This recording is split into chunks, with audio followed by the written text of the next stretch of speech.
कौन सा श्रृंगार करने से स्त्री हो जाती है विधवा और पत्नी को कब पति के दाएं अंग में बैठना चाहिए। श्रोताओं, आज की जो कहानी है ये बड़ी ही महत्वपूर्ण है, खासकर स्त्रियों के लिए। इस कहानी में हम जानेंगे कि माता पार्वती ने शिव जी से पूछे दो प्रश्न। पहले प्रश्न में पूछा कि ऐसा कौन सा श्रृंगार है जिसे करने से स्त्री विधवा हो जाती है, और दूसरा प्रश्न, पत्नी को कब पति के दाएं अंग बैठना चाहिए। तो स्वागत है दोस्तों आप सभी का सनातन सच्चा ज्ञान यूट्यूब चैनल में। मित्रों, कहानी बहुत ही महत्वपूर्ण होने वाली है, इसलिए कहानी को शुरू से लेकर अंत तक अवश्य सुनना। तो चलिए कहानी को शुरू करते हैं। एक बार भगवान शिव कैलाश पर्वत पर बैठे हुए थे। तभी माता पार्वती भगवान शिव के पास में पहुंच जाती हैं और कहने लगती हैं कि हे प्रभु, जब मैं आपसे मिलने के लिए आ रही थी तो मृत्यु लोक पर कुछ विधवाएं और कुछ सुहागिन स्त्रियां बैठी हुई थीं, जिनके बीच में आपस में चर्चा हो रही थी कि एक श्रृंगार ऐसा है कि यदि स्त्री उस श्रृंगार को करती है तो वो स्त्री विधवा हो जाती है, और साथ ही कुछ कार्य पत्नी को पति की दाईं तरफ बैठकर करना चाहिए। और साथ ही साथ ये भी चर्चा हो रही थी कि कुछ ऐसी भी स्त्रियां होती हैं जो अपने पति के लिए अशुभ होती हैं। इसलिए हे प्रभु, मेरी आपसे एक विनती है कि मेरे 3 प्रश्न हैं जो मेरे लिए विचलित किए हुए हैं। कृपया आप मुझे उन प्रश्नों का समाधान करके मेरे मन को संतुष्ट करने की कोशिश करें। तभी भगवान शिव कहते हैं कि पार्वती, ठीक है, तुम अपने 3 प्रश्न बताओ, मैं तुम्हें तुम्हारे 3 प्रश्नों के उत्तर देकर के पूरी तरीका से संतुष्ट करने का प्रयास करूंगा। फिर माता पार्वती कहती हैं, हे प्रभु, मेरा पहला प्रश्न है, स्त्री का कौन सा श्रृंगार उसे विधवा बना देता है। मेरा दूसरा प्रश्न है, कौन सा कार्य करते समय स्त्री को पति की दाईं ओर बैठना चाहिए। और मेरा तीसरा प्रश्न है, कौन सी स्त्रियां अपने पति के लिए अशुभ होती हैं। इस प्रकार से माता पार्वती की बात सुनकर के भगवान शिव कहते हैं कि हे पार्वती, हर स्त्री की चाहत यही होती है कि वो सुहागिन ही मृत्यु को प्राप्त हो। कोई स्त्री ये नहीं चाहती कि उसे विधवा का रूप देखने को मिले, परंतु जाने अनजाने में स्त्री का एक श्रृंगार ऐसा है जो कि बहुत ही अशुभ होता है, और वो श्रृंगार स्त्री को विधवा बना देता है। और साथ ही जीवन के कुछ कार्य ऐसे हैं जो स्त्री को पति के बाईं ओर बैठकर करना चाहिए, एवं कुछ कार्य ऐसे हैं जिन्हें पत्नी को पति के दाईं ओर बैठकर करना चाहिए। और साथ ही कुछ स्त्रियां अपने पति के लिए बहुत ही शुभ होती हैं, जो अपने पति का सोया हुआ भाग जगा देती हैं। वहीं पर कुछ स्त्रियां अपने पति के लिए अशुभ होती हैं, जो कि अपने पति के जागे हुए भाग्य को सुला देती हैं। भगवान शिव कहते हैं कि हे पार्वती, तुम्हारे तीनों ही प्रश्न बहुत ही महत्वपूर्ण हैं। यदि इन प्रश्नों के उत्तर समझ करके कोई भी स्त्री अपने जीवन में पालन करती है तो निश्चित ही उसका पति लंबी आयु को प्राप्त होता है, और वो सारे सुख भोगती हुई सुहागिन ही मृत्यु को प्राप्त होती है। तो हे पार्वती, आज मैं तुम्हारे तीनों प्रश्नों के उत्तर आपके लिए मैं एक कहानी के माध्यम से दूंगा, जिससे कि तुम विस्तार से समझ सको। परंतु मेरी एक शर्त है, मैं जब तक कहानी को सुनाऊं तुम्हें बड़े ही ध्यानपूर्वक सुननी है, क्योंकि आधी अधूरी कहानी सुनने से आधा अधूरा ज्ञान ही प्राप्त होता है, जो कि किसी काम नहीं आता। भगवान शिव कहते हैं कि पार्वती, एक नदी के किनारे 2 मित्र रहा करते थे, जिनकी शादी हो चुकी थी। वे जैसे कर्म करते थे या फिर जैसी मेहनत करते थे वैसा ही अपना जीवन जीते थे। उनमें से एक मित्र की पत्नी पूजा पाठ करने वाली थी, जबकि दूसरे व्यक्ति की पत्नी पूजा पाठ में विश्वास नहीं रखती थी। समय धीरे धीरे व्यतीत होता गया, और एक समय ऐसा आया कि जो दूसरा व्यक्ति था उसकी नदी में डूब जाने की वजह से मृत्यु हो जाती है। इस प्रकार दूसरे वाले व्यक्ति की विधवा स्त्री असहाय हो गई। फिर एक मित्र का फर्ज निभाते हुए पहले वाले व्यक्ति ने उस विधवा स्त्री की मदद करते हुए और उसका खर्चा उठाना प्रारंभ कर दिया। तब भगवान शिव कहते हैं कि हे पार्वती, उस व्यक्ति की वजह से उस विधवा स्त्री का जीवन थोड़ा ठीक से गुजरने लगा। अब एक दिन वो सुहागिन स्त्री अपने घर से बाहर निकलती है तो वो क्या देखती है कि घर के सामने पीले वस्त्र पहने लंबी दाढ़ी वाले 3 साधु बैठे हैं। फिर वो सुहागिन स्त्री उन महात्माओं के पास में जाती है और पूछती है कि हे महात्मा जी, मैं आपको पहचान नहीं पाई, आप कौन हो और मेरे घर के बाहर आप क्या कर रहे हो। तभी भगवान शिव कहते हैं कि हे पार्वती, इस प्रकार उस सुहागिन स्त्री की बात सुनकर के वो साधु कहने लगे, हम तीनों में से एक का नाम धन है, एक का नाम सफलता है और एक का नाम प्रेम है, और हम तीनों को बहुत तेज भूख लग रही है, 2 दिन से कुछ भी खाया नहीं है, हम तीनों आपके घर पर खाना खाना चाहते हैं। फिर साधुओं की बात को सुनकर के वो सुहागिन स्त्री कहने लगी, ठीक है महाराज, आप मेरे साथ में मेरे घर चलें, मैं आप तीनों को पेट भर के भोजन कराऊंगी। फिर इस प्रकार उस स्त्री की बात को सुनकर के वो तीनों साधु कहने लगे कि हे बेटी, क्या तुम्हारे पति तुम्हारे घर पर हैं। तो वो स्त्री कहने लगी कि महाराज, थोड़ी देर पहले ही मेरे पति बाहर काम से गए हैं, वो कुछ ही समय में घर आ जाएंगे। फिर उस स्त्री की बात को सुनकर के वो साधु कहने लगे, तो ठीक है, जब तुम्हारे पति घर पर लौट आएं तब हमारे लिए बुला ले जाना। अभी तुम्हारे पति की अनुपस्थिति में हम तुम्हारे घर नहीं जाएंगे। मित्रों, फिर तो वो स्त्री अपने घर जाती है और अपने पति का आने का इंतजार करती है, और जब उसके पति आ जाते हैं तो फिर वो उन महात्माओं को बुलाने आती है और उनसे कहती है, महाराज, अब मेरे पति घर पर आ गए हैं, आप चलकर भोजन कर लो। श्रोताओं, फिर वो साधु कहते हैं, हम तीनों के नाम धन, सफलता और प्रेम है, हम तीनों तुम्हारे घर में एक साथ भोजन करने नहीं जा सकते, तुम्हारे लिए हम तीनों में से किसी एक को लेकर के जाना है, इसलिए तुम अपने पति से पूछ कर आओ कि पहले वो किसे बुलाना चाहते हैं। महात्माओं की बात सुनकर के वो स्त्री अपने पति के पास गई और अपने पति को सारी बात बताई। तो उस सुहागिन स्त्री के पति ने कहा, तुम सबसे पहले धन को बुला करके लाओ, धन के आने से हमारे घर में धन के भंडार भर जाएंगे और हमारे घर में धन की आवश्यकता भी है, फिर हमारा जीवन चैन से कटेगा। तभी अपने पति की बात सुनकर के वो स्त्री कहने लगी, नहीं स्वामी, पहले हम सफलता को बुला लेते हैं। इस प्रकार बहस होती रही दोनों में, और जब दोनों में सहमति नहीं बनी, उधर वो सुहागिन स्त्री पूजा पाठ करने वाली थी, भगवान का भजन करने वाली थी, इसलिए उसके मन में धैर्य से सोचने पर एक विचार आया, यदि मैं पति की बात मानती हूँ तो मेरा वचन झूठा होता है, और यदि अपना वचन निभाती हूँ तो पति का वचन झूठा होता है, इसलिए अब मैं सबसे पहले प्रेम को बुला कर के लाती हूँ, जिससे कि हम दोनों का वचन नहीं टूटेगा, और फिर बाद में मैं सफलता और धन को एक साथ में भोजन करा दूंगी। तभी भगवान शिव कहते हैं कि हे पार्वती, इस प्रकार से वो स्त्री उन साधुओं के पास जाती है और कहती है, मैं सबसे पहले प्रेम को भोजन कराना चाहती हूँ।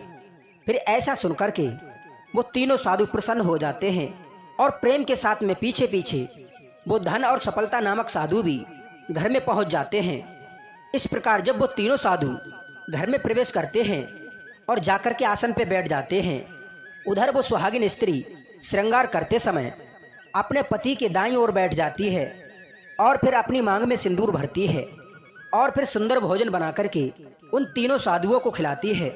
श्रोताओं, जब वो स्त्री मांग में सिंदूर भर रही थी, तब सफलता नामक साधु ने उस सुहागिन स्त्री को पति के दाईं तरफ बैठा देख लिया। फिर खाना खाने के बाद में उस साधु ने कहा कि हे बेटी, आज तुमने मांग में सिंदूर भरते समय एक गलती की है, उस गलती को तुम अपने जीवन में कभी दोबारा मत करना, अन्यथा जीवन में कोई भी अनहोनी न होते हुए भी आपके घर में घटना हो सकती है। तुम्हारी वो गलती क्या है, मैं तुम्हारे लिए बताता हूँ। वो गलती ये है कि मांग में सिंदूर भरते समय स्त्री को हमेशा अपने पति की बाईं तरफ बैठना चाहिए, ना कि दाईं ओर बैठना चाहिए। अब मैं तुम्हारे लिए बताता हूँ कि कब स्त्री को पति के बाईं ओर और कब स्त्री को पति के दाईं ओर बैठना चाहिए। तो समझ लो, मांग में सिंदूर भरते समय, सेवा करते समय, सोते समय पत्नी को पति के बाम अंग होना चाहिए, और यज्ञ के समय, कन्यादान के समय, विवाह आदि में हमेशा स्त्री को पति के दाईं ओर होना चाहिए, अन्यथा इसके विपरीत जीवन में बड़े कष्ट आते हैं। भगवान शिव कहते हैं कि हे पार्वती, इस प्रकार वो सुहागिन स्त्री अपनी गलती की क्षमा मांगती है और आगे से ऐसा न करने का वचन लेती है। फिर वो स्त्री कहती है, महाराज, मैं ऐसा क्या करूं जो कि अपने पति के भाग्य को चमकाने में सहायक बन सकूं। तो वो महात्मा कहते हैं, जिन स्त्रियों के अंदर ये जो लक्षण होते हैं वो अपने पति के लिए बहुत ही शुभ होती हैं, उनमें से तुम एक हो। यानी कि अपने पति के लिए तुम बहुत शुभ हो। अब मैं तुम्हारे लिए विस्तार से बताता हूँ कि कौन सी स्त्रियाँ अपने पति के लिए शुभ होती हैं। नंबर 1, जो मीठे वचन बोलती हैं, जिसकी आवाज़ में मधुरता होती है और जो हर किसी से स्नेह वाणी में व्यवहार करती हैं। नंबर 2, आस्तिक सेवा भाव रखने वाली, क्षमाशील, दानशील, बुद्धिमान, दयावान और अपने कर्तव्यों को पूर्ण निष्ठा से करने वाली ऐसी स्त्री लक्ष्मी का रूप होती है। नंबर 3, जो स्त्री तन से अधिक मन से सुंदर होती है, वह अपने पति के लिए बहुत ही शुभ होती है। नंबर 4, जो स्त्री घर आए मेहमानों का स्वागत सत्कार करती है। नंबर 5, जो स्त्री पराया दुख देख कर के दुखी होती है और अपनी सामर्थ्य के अनुसार उसकी सहायता करती है। नंबर 6, घर की रसोई में भेदभाव किए बिना समान रूप से सभी को भोजन परोसती है। नंबर 7, जो प्रतिदिन स्नान करके साफ और स्वच्छ वस्त्र पहन करके रसोई घर में प्रवेश करती है। नंबर 8, सुबह शाम घर में देवी देवताओं के सामने धूप दीप और सुगंधित धूप बत्ती जला करके पूजा पाठ करती है। नंबर 9, जो स्त्री पतिव्रत धर्म का पालन करती है, अपना और अपने पति का अपमान कभी सहन नहीं करती। नंबर 10, धर्म और नीति के मार्ग पर चलने के लिए पारिवारिक सदस्यों को प्रेरित करती है, जो निर्भीक होती है और अपनी बात कहने का साहस रखती है। इसी के साथ में वो स्त्रियां अपने पति के लिए बहुत ही अशुभ होती हैं, जो स्त्री मैली कुचैली रहती हैं, जो स्त्री पाप कर्मों में रत रहती है और पराये पुरुषों में आसक्त करती है, जो बात बात पर गुस्सा करती है, जो छल कपट या मिथ्या भाषण करती है, जो व्यभिचार करती है, जो अपने घर को संभाल कर नहीं रखती, जिसके विचार उत्तम नहीं होते, जो अपने बच्चों से प्रेम नहीं करती, जो स्त्री सिर्फ अपने बारे में सोचती है, जो दूसरों के घर में झगड़ा लगाने की ताक में रहती है, जो आपराधिक गतिविधियों में शामिल रहती है, जो स्त्री इधर की बातें उधर करती रहती है, ऐसी स्त्रियां अपने पति के लिए हमेशा ही अशुभ होती हैं। इसलिए हे बेटी, हमेशा इस बात का ध्यान रखना, जो लक्षण हमने शुभ स्त्रियों के बताए हैं उनको अपने जीवन में हमेशा उतार कर रखना और उनका पालन हमेशा करते रहना। तुम्हारे जीवन में धन, प्रेम, सफलता की कभी भी कोई कमी नहीं रहेगी। तुम्हारा घर हमेशा प्रेम, सुख, शांति से भरा रहेगा। तुम्हारा पति हमेशा हर कार्य में सफल होगा और तुम्हारे घर में धन की कोई कमी नहीं रहेगी। भगवान शिव कहते हैं कि पार्वती जब वो साधु वहां से उठ करके चलते हैं, तभी वो विधवा स्त्री भी आ जाती है और वो कहने लगती है, महाराज, मैं भी आप सभी को अपने घर पर भोजन कराना चाहती हूँ। फिर उस विधवा स्त्री की बात को सुनकर के उन साधुओं ने उस विधवा की बात को स्वीकार किया और उसके घर पर भोजन करने के लिए चले गए। भगवान शिव कहते हैं कि पार्वती जब वो विधवा स्त्री खाना बना करके लाई तो उसमें एक बाल टूट करके गिर गया, क्योंकि उस विधवा स्त्री ने बाल खोलकर खाना बनाया था और वो हमेशा अपने बाल खोलकर ही रहती थी। सुहागिन थी तब भी हमेशा बाल खोलकर रहती थी और विधवा होने के बाद भी हमेशा बाल खोलकर रहती थी। उसने अपने पति के सामने भी कभी बालों को बांध कर नहीं रखा, अर्थात बालों में जूड़ा नहीं लगाया। तभी भगवान शिव कहते हैं कि हे पार्वती, इस प्रकार सफलता की नजर जब उस बाल पर पड़ती है तब तक वो सुहागिन स्त्री भी उस विधवा के घर आ जाती है। उधर वो तीनों साधु खाना नहीं खाते हैं और उस सुहागिन स्त्री के सामने ही उस विधवा स्त्री को ज्ञान देते हैं और कहते हैं स्त्री को श्रृंगार में अपने बालों को जूड़े से बांध कर रखना चाहिए, क्योंकि स्त्री के खुले हुए बाल विनाश का प्रतीक होते हैं और ऐसी स्त्री जो बाल खोलकर रहती है वो अपने पूर्व जन्म के कर्मों के अनुसार विधवा हो जाती है। स्त्री को हमेशा अपने बालों को विशेष दुख की घड़ी में ही या रजोसोला स्थिति में हो तभी खोलना चाहिए, लेकिन तब भी शर्त ये होती है कि वो नियम का पालन करती हो, या फिर स्नान करने के बाद जब तक बाल सूख ना जाएं तब तक स्त्री बाल खोल कर रख सकती है, या फिर स्त्री किसी शोक में डूबी हो तब अपने बालों को खोल कर रख सकती है। जैसे कि अशोक वाटिका में सीता जी अपने बालों को खोल कर रखती थीं। यदि कोई भी सुहागिन स्त्री अपने बालों को खोल कर रखती है तो निश्चित तौर पर वो विधवा हो जाती है। तभी भगवान शिव कहते हैं कि हे पार्वती, वो सफलता नामक साधु कहने लगा कि हे बेटी, मैं तुम्हारे लिए कुछ प्रमाण देता हूँ। देवी सीता का प्रभु राम से जब विवाह हुआ था तब उनकी माता सुनैना ने अपनी बेटी सीता के बालों को बांधा था और सीता जी से कहा था कि बालों को कभी भी खुला मत रखना, ऐसा करने से रिश्ते बिखर जाते हैं। यदि बाल बंधे हों तो रिश्ते भी बंद कर रहते हैं। इसी के साथ ही जब माता कैकेयी नाराज होकर के कूप भवन में गई थीं, तब उन्होंने पहले अपने केस खोल रखे थे और उसी अवस्था में उन्होंने रुदन करना प्रारंभ किया, जिसका गंभीर परिणाम देखने को मिला था। इसके साथ ही द्रौपदी का भरी सभा में अपमान होने के बाद उन्होंने अपने केस खोल दिए थे, जिसका परिणाम धृतराष्ट्र के समूचे पुत्रों और अन्य रिश्तेदारों की तबाही के रूप में देखने को मिला। इसलिए स्त्री को कभी भी अपने बालों को खुला नहीं रखना चाहिए। बालों में जूड़ा लगा होना एक श्रृंगार का प्रतीक होता है, जिससे सुहागिन स्त्री के पति की आयु लंबी होती है और उसको सुहागिन रहते हुए भी मृत्यु की प्राप्ति होती है। अब भगवान शिव कहते हैं कि पार्वती, मुझे पूरा विश्वास है कि तुम्हें तुम्हारे तीनों प्रश्नों का उत्तर मिल गया होगा। तब माता पार्वती कहती हैं, वास्तव में प्रभु, आपने ठीक ही कहा कि स्त्री को कभी भी अपने बालों को खोलकर नहीं रखना चाहिए, हमेशा जूड़ा लगाकर रखना चाहिए। और जब कोई दुखी घड़ी हो, उस समय पर किसी भी दुख में स्त्री अपने बालों को खोल कर रख सकती है। मैं आपके उत्तर से पूरी तरीका से सहमत हूँ। तो श्रोताओं, यदि आपको हमारी कहानी पसंद आई हो, तीनों प्रश्न समझ में आ गए हों, तो हमारी कहानी को एक लाइक कर देना और चैनल को सब्सक्राइब कर लेना और इस कहानी को फैला दो हर जगह, व्हाट्सएप, स्टेटस, ट्विटर और इंस्टाग्राम सभी पर शेयर कर दो, ताकि जो भी स्त्रियां इस चीज़ से अनजान हैं उनके लिए भी इसका ज्ञान हो सके।